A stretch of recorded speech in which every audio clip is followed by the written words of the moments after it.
अस्सलामुअलैकुम everyone, welcome to my channel. कैसे हैं आप सब? उम्मीद करती हूँ आप सब बिल्कुल खैरियत से होंगे। तो आज मैं बनाने जा रही हूँ बहुत ही मज़ेदार बीफ करी। तो ये बहुत आसान सी रेसिपी है और बन के ये बहुत ही मज़े की तैयार होगी। तो सबसे पहले मैंने प्रेशर कुकर लिया है। इसमें मैंने 2 बड़े चम्मच ऑयल के शामिल किए हैं। उसके बाद मैं इसमें 1 टीस्पून जो है वो ज़ीरा, 1 दालचीनी का टुकड़ा, 1 बड़ी इलायची, हाफ़ टी स्पून काली मिर्च साबुत और 3 से 4 अदद लौंग जो है उनको शामिल करके तकरीबन 2 से 3 मिनट जो है वो अच्छी तरह भून लूँगी। उसके बाद 1 मीडियम साइज़ का प्याज मैंने काट के रखा था वो इसमें शामिल कर दूँगी।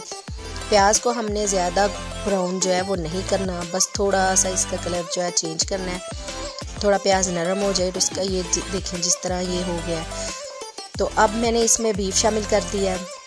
बीफ की मैंने छोटी छोटी बोटियाँ करवाई हैं।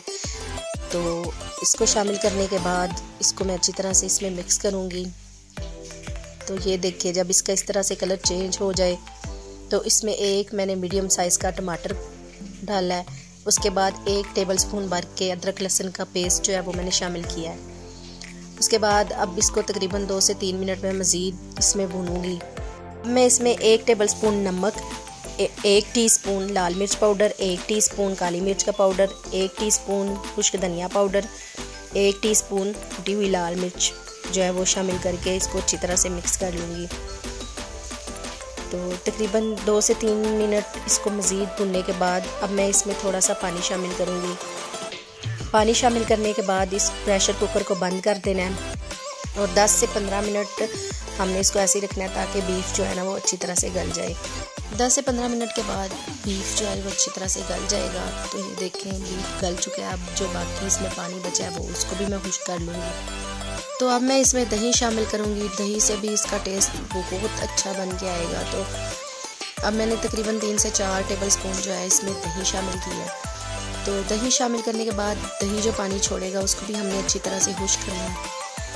तो तकरीबन 5 से 6 मिनट लगेंगे इसको अच्छी तरह से खुश्क होने में। तो आप लोगों से रिक्वेस्ट है कि अगर आप मेरे चैनल पर न्यू हैं तो मेरे चैनल को ज़रूर सब्सक्राइब करें और मेरी वीडियो को लाइक और शेयर भी कर दिया करें। तो अब ये जिस तरह हमें चाहिए था ये इस शक्ल में आ चुका है। ये देखें इसकी ग्रेवी भी बहुत अच्छी सी बन चुकी है। तो देखने में भी माशाल्लाह ये बहुत टेस्टी लग रहा है। अब मैं इसमें हरा धनिया, हरी मिर्चें और अदरक के स्लाइसेस शामिल करूंगी और उनको भी थोड़ी देर इसमें फ्राई करूंगी ताकि इनका कच्चापन जो है वो दूर हो जाए। तो आपको मेरी वीडियो में थोड़ी शोर की आवाज़ आ रही होगी। तो वो बाहर बादल गरज रहे हैं और उसके बाद बारिश हो रही है, इस वजह से थोड़ा बहुत शोर है। इसके बाद मैंने इसमें हाफ़ गिलास पानी शामिल किया था। तो आप लोग अगर ऐसे भी सर्व करना चाहें तो ऐसे भी कर सकते हैं, इस तरह भी ये बहुत मज़े का होगा। तो मैंने हाफ़ गिलास पानी शामिल करने के बाद इसे तकरीबन 5 से 10 मिनट जो है ना वो बिल्कुल मध्यम सी आंच पे ना इसको मैंने दम पे रख दिया था। तो ये देखें माशाल्लाह मेरा बहुत ही मज़े की बीफ कड़ी बनकर तैयार है। तो उम्मीद करती हूँ आपको मेरी आज की वीडियो पसंद आई होगी। अगर मेरी वीडियो पसंद आई हो तो इसे लाइक करें, मेरे चैनल को सब्सक्राइब करें, दुआओं में याद रखिएगा। नेक्स्ट वीडियो तक के लिए अल्लाह हाफिज़।